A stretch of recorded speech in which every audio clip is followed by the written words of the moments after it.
উত্তরের কৃষি সেচ ব্যবস্থা পুরোটাই নির্ভরশীল ভূগর্ভস্থ পানির ওপর। তবে দিন দিন আশঙ্কাজনক হারে নামছে পানির স্তর। শুকনো মৌসুম আসার আগেই পানি উঠছে না সেচ যন্ত্র দিয়ে। এছাড়া বেড়েছে জ্বালানি ও কৃষি উৎপাদন খরচ। ভূ উপরস্থ পানির ব্যবহার বাড়ানোর জন্য কোটি টাকা খরচ করে খাল খনন করা হলেও সংকট মুহূর্তে কাজে আসছে না এটি। বিস্তারিত ফজলে রাব্বির প্রতিবেদনে।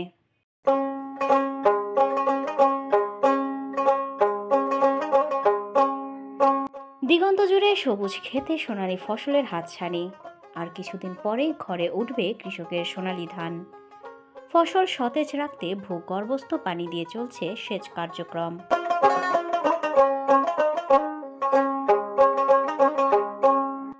সময়ের সাথে সাথে আশঙ্কাজনক হারে ভূগর্ভস্থ পানির স্তর নিচে নেমে যাওয়ায় দুশ্চিন্তা উত্তরের কৃষকদের। ভূগর্ভ থেকে পানি উত্তোলনের এই যুদ্ধ যেন নিত্যদিনের। বাধ্য হয়ে মাটির ৮ থেকে ১০ ফিট গভীরে বসানো স্যালো মেশিন দিয়ে পানি তোলার নিরন্তর চেষ্টা নাটোরের হালতিবিলের কৃষকদের।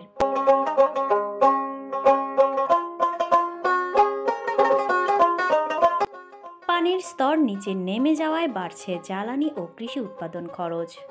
কৃষি বিভাগ বলছে, প্রতি বছর নাটোরের নলডাঙ্গা উপজেলায় দানাদার খাদ্যশস্য উৎপাদন হয় অন্তত ৮২,১২০ মেট্রিক টন। এর মধ্যে শুধু বোরো মৌসুম থেকেই আসে অন্তত ৫৬,৮৭১ মেট্রিক টন।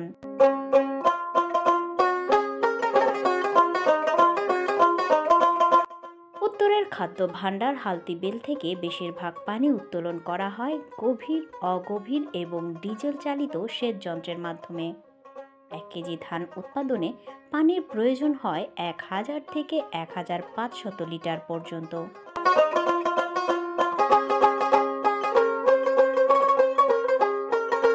উপজেলা জনস্বাস্থ্য প্রকৌশল অধিদপ্তরের গড় তথ্য মতে ২০১৯ সাল থেকে ২০২৩ সাল পর্যন্ত নাটোরের নলডাঙ্গা উপজেলার ভূগর্ভস্থ পানির স্তর ১১.২৬ মিটার নিচে নেমেছে।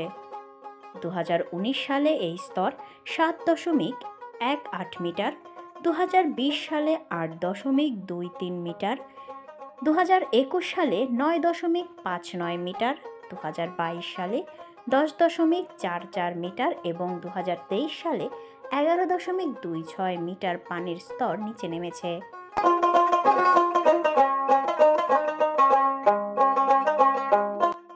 উপজেলায় ফসলি জমিতে সেচ দিতে প্রায় ১৪,০০০ সেচ যন্ত্র ব্যবহার হচ্ছে।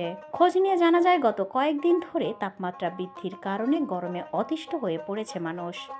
বড় চাষি শিলন মৃধা, জালাল হোসেন, রুবেল হোসেন সহ আরো অনেকেই বলেন, যে জমিতে আপনার আগে একসময় পানি লাগতে হলো, সারা রাতে স্কিম কভার হয়ে যেত, এখন ৭ দিন আমি মোটর বন্ধ করতে পারতেছি না, পানি উঠতেছে না।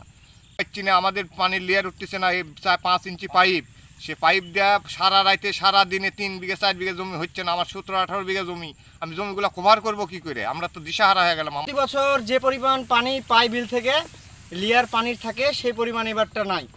এক কথায় আমরা দিনে একটা মোটর দিয়ে ৫ বিঘা, সারা দিন রাতে ৫টা বিঘা মাটিও পানি দিয়ে কভার করতে পারছি না। যে পানিটা উঠছে, পানি ভি কভার হচ্ছে না, দিন রাত চালায়ও ভি পানি পাচ্ছে না। ধান মনে করেন থুর ধানেতে এখন যদি পানি না পায় তাহলে তো সমস্যা। দিকে ভূগর্ভস্থ পানির ব্যবহার কমিয়ে ভূ উপরস্থ পানির ব্যবহারের জন্য সরকারিভাবে বেশ কিছু খাল খনন করা হলেও শুকনো মৌসুমের আগেই এসব খাল শুকিয়ে যাওয়ায় কাজেই আসছে না।